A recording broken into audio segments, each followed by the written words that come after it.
Welcome back. We're at the final interview of this conference, Prophecy Conference. Now, you may recognize this man. Oh, wait a minute. No, you don't, because we've never been on video. This is called Teichrib. Now, if you go into our archives, I think there's like 3 to 4 shows of me teasing him about being so cold. But right now, it is very hot here in the Valley. And he just came back from Death Valley. So say hi, Carl. Hey, hello, everybody. Okay, now give everybody your information really quick. Get that out the way. Yeah, sure. So I am a Canadian-based researcher, editor, and lecturer dealing with the paradigm shifts that are taking place in our world around us and the Christian response to that. How do we handle globalization? How do we handle transhumanism?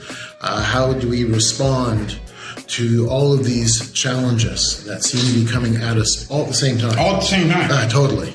Yes. Yeah. Now, okay, now, since my audience isn't familiar with your work, the new audience, we got a new audience right now. Okay, right. The new audience.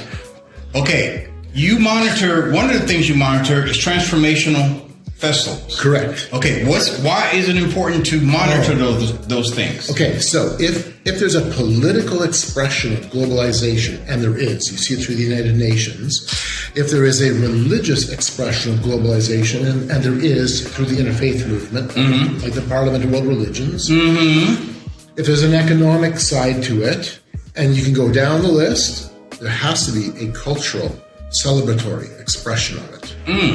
And that's what transformational festivals represent. It represents this ecstatic, evolutionary encounter where all of a sudden you come as a participant into the festival. Burning Man's a good example. I was just there a couple of days ago. And for a short time, you live out an alternative world. An alternative world. Absolutely. Now, and it shakes up the worldview of the participants, and then that creeps back into your culture all around. Ooh, you see that nice little circular thing that Satan got going?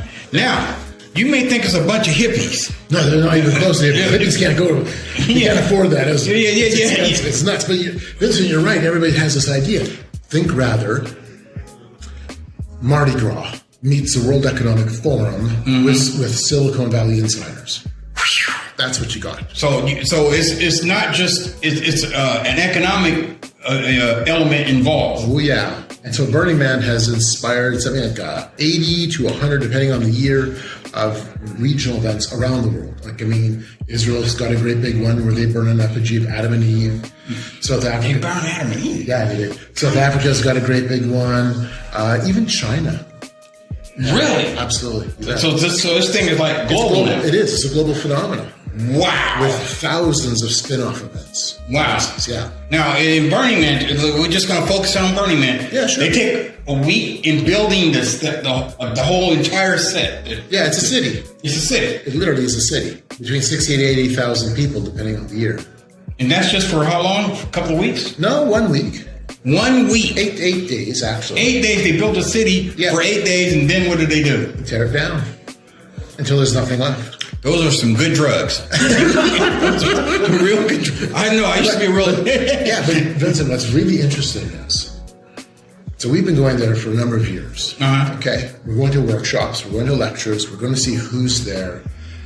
We're rubbing shoulders with them. We're listening to their vision of what the future will look like from their point of view. But at the same time, we're having conversations for Christ. We're having a lot of conversations. It's a place where tens of thousands of people are actively searching for some form of spirituality. They don't know what it is. And this last time, I mean, we're out doing this interview on Saturday. On Monday, that's when I came out of Burning Man. So it's only been a handful of days. Wow. And let me tell you, we had, okay, I'll put it this way. I had 500 surveys I wanted my team of 8 people to fill out. Go out and do like a census in the city. I did that the year before. I did about 300 surveys. I'm like, 500 surveys, 8 people, piece of cake. It's a cakewalk. I think we got like 25 done, maybe 30 at the most. Because from one end to the other, we end up having conversation after conversations after conversations, some of them going on for hours, some of them just little popcorn talks, you need to like bang, bang, gone. Yeah. And then other times it's like 2 hours. and then the next day with the same people, 3 hours. Well, listen, in those bang bang talks, a lot of times you plant seed. Well, that's the whole point. Yes. And so all of a sudden we realized that our job this year especially was to plant seeds and have serious conversations about Jesus Christ. Yes. And folks were receptive because we were willing to listen to them first.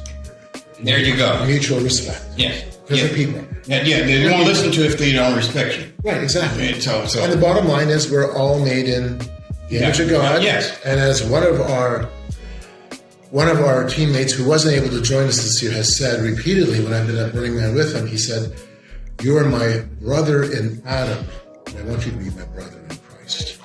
Okay? Right there. So that's how you tackle it. Okay, now we're going to have to end it right there. Yep. You see how good that was? Okay, wait until I get him on the show for a full hour. We're going to have fun. And we'll try not to crack jokes, but I cannot guarantee that will not happen. Somehow we get jokes in there somewhere. So anyway, you can Forcing Change. Do you still have that up? Yeah, it's my archive of all my Forcing Change magazines. So forcingchange.org, go in there. It's free. Strip it of every article, every report. And then you can go and find my book on Amazon. Game of Gods is the That's what I was just going to mention. Yep. Okay, if you are a teacher, you probably need to get this book and use it as a textbook. Game of Gods. Remember that. Game of God, like Game of Thrones, but Game of Gods. And it's a lot more serious, and it's not just fiction. It's real. So anyway, till next time, this is V, and I'm reporting out of this camp. It's hot, man. I'm going home. All right, and this is my buddy Carl, and it's my wife Cynthia. There's my wife Cynthia with the funky glasses. All right, let's get out.